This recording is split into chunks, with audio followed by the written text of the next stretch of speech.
Today we're going to show you the 7 major areas to do a self-lymphatic massage. Of course, we have to do this in order, starting at the clavicle or the termini. This is where all lymphatic fluids drain, so I always recommend 10 gentle massages or 10 pats, either or, whatever your body likes the most. And then we're going to go up to the pre and post auricular or cervical area, making sure we're using Spock hands before and after the ears, swiping down the neck into that clavicle area. And then we're going to do the submandibular area, making sure we use kind of like hook fingers right at the jawline. This is going to really help tighten up all of that, making sure, as an aesthetic injector, I always like to recommend to do this daily. This will keep from jowling. This helps the fluid from pooling in these areas. I promise you will not regret that area. And then we want to go into the armpits or the axillary region, making sure, again, 10 gentle swipes, 10 pats, making sure you dig right into that armpit. You should have an armpit, not an arm puff. And then we're going into the abdominal lymph nodes. So this is kind of right above the belly button. It's pretty deep in there. So every time you do a sit-up or every time you bend over like this, it really helps do this, especially whenever you're doing the yoga sequence I showed you earlier. Next, we're going to get into the inguinal areas. This is where I get kind of inflamed lymph nodes quite a bit, actually, on my left side. So I always make sure I do these really well. I like to kind of just gently massage right in your groin area. I like to kind of do a little baby fists and just kind of tap gently. You will definitely start feeling this if you do this every day. And then the final spot is behind the knees. This is called the popliteal area, making sure that we just kind of do gentle motions, gentle tapping, gentle massage. Is actually something you can get into routine to do every single day. And once you start doing this, you will actually start feeling the lymphatic fluid move from your brain and your sinuses. You'll start being able to swallow. You'll start actually swallowing and feeling that fluid actually build up. So you've heard me talk about lymphatics, and you've heard me talk about our 7 major lymphatic pathways, but what's the most important thing right now, sorry, my cat's food just dropped, is talking about our fascia. Now, I'm going to go very brief into this. My friend Claire is the fascia queen. She studies it, she manipulates it, she has these special tools. And so one of the things that we can do for our fascia, for ourselves, every single day for free, is a foam roller. So I got this 15 years ago, and this thing's going strong. It's a pretty short, small one. Some of them are longer. Let me show you too. And it's literally just a piece of foam. It's a foam that you roll on, that you can pop your back with, you can use your glutes, you can hit your IT bands, you can do everything you can, even like the base of your neck. If I get headaches, it's very rare, but if and when I do get headaches, it's right at my occipital region in my brain, right at the lower base of my skull. And so that is another major pathway where lots of toxins flood, and there's a lot of lymphatics back there too. And so this is something I just do every single day, super easy, literally just pops my entire spine. Simple body movement, you're not hurting yourself because it's your body movement. I start all the way at the top of my shoulders. I like to do a nice little heart opener like this. This is also considered like a supported fish for a yogi position. Really great heart opener. Stretches our chest muscles, because if your chest muscles are tight, your back and shoulder muscles are tight. So then I just kind of do a gentle roll down my spine, back and forth. And you find any little sore spots, oh yeah, hang on to those little spots, just kind of gently. Now, obviously I'm talking right now, but normally I'm just taking really slow, deep breaths, being very intentional with my movement, finding those little knots between my shoulder blades. So our fascia is like let's consider it like the web-like structure. It looks like a spider web, or it's like a white mesh-looking thing, meshy-looking organ. It's actually an organ that sits right over our muscles. And our fascia holds trauma, holds toxins, so many things. Anytime you've ever had fascia work done, when Claire's doing work next door, you can literally hear her client have to stop, go to the bathroom, stop. We end up giving them binders, charcoal binders. So whatever is being released from their fascia, it's causing nausea. So we give them some charcoal, bind up those toxins. Then they gotta go pee or they have to go poop.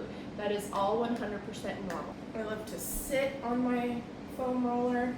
And this is a really great little yogi squat or yogi pause where you keep your heels on the mat or on the ground, however, wherever you are. This is really, really great for releasing trauma and pain in our hips and our lower back and our pelvic area. And so what we do is we, of course, prayer hands. I like to put my thumb right at the thymus gland between our hearts, between our breasts, and really poke out your elbows between your knees. Really stretch your groin. And release. Lots of slow, intentional, deep breaths. And this is a very uncomfortable position.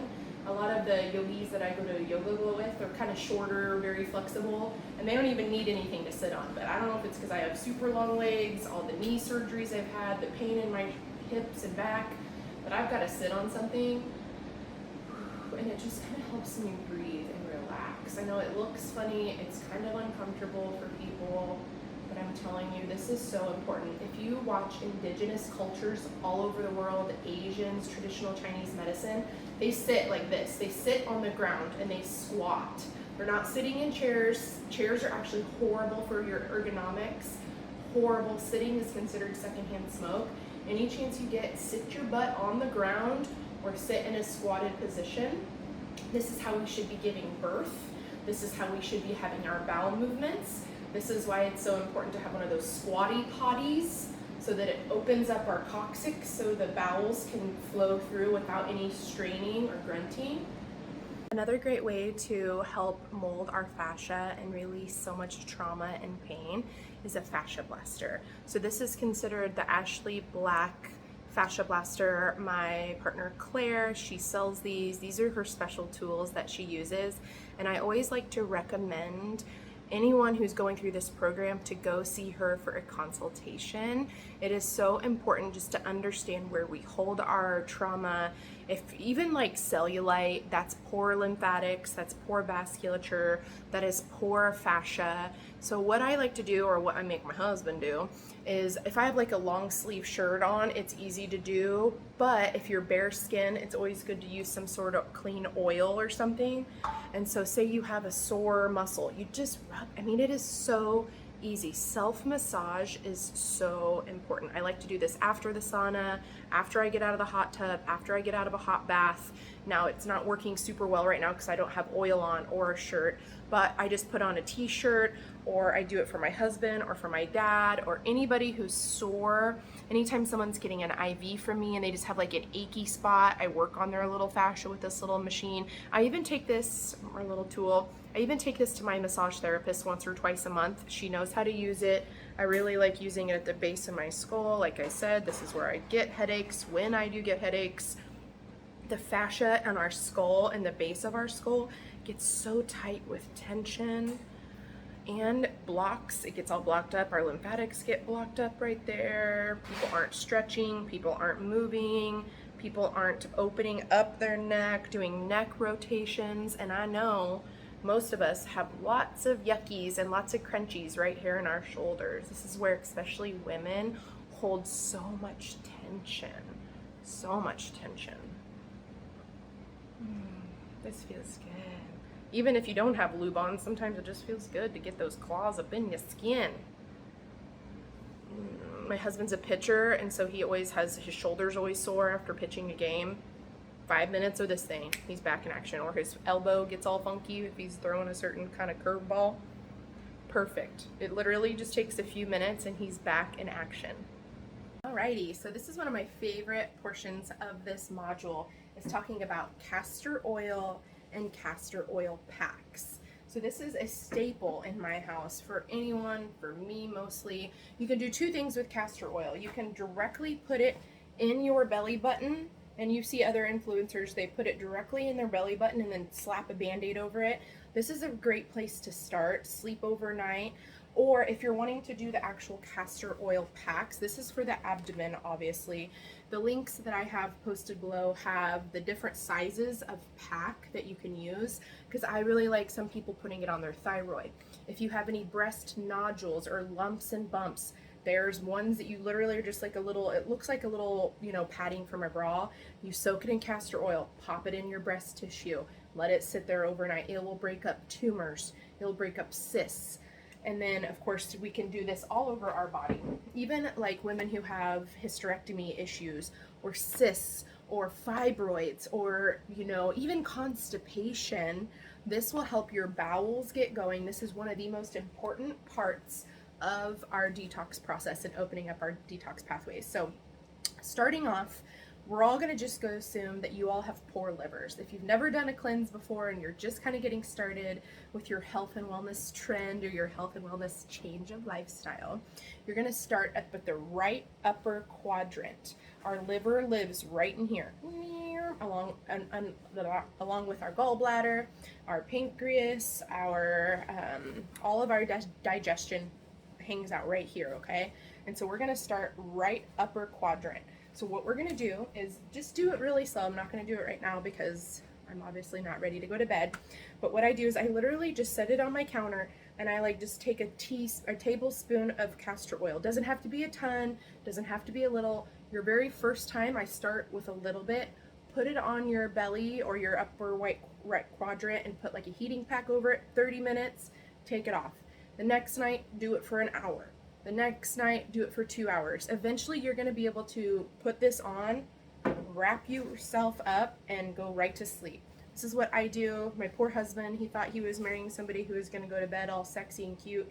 No, I've got my castor oil pack on, I've got my mask on, I got my silk hair bonnet, got my retainers in. I mean, beauty doesn't just happen, okay? This is hard work to look good, to feel good, and to stay healthy, free, and sovereign. As you can see here, I'm on my vibration plate. Start off with 10 minutes a day for the first week and bump up by 5 minutes each after that. I love doing my little rebounder at least 1 minute a day. And then this is just me hopping in my sauna. If you statistically sit in your sauna 3 times a week for 15 minutes at a time, it decreases all disease processes by up to 40% by activating the heat shock proteins. My favorite sauna, which is the one you're seeing me in now, is in the link below.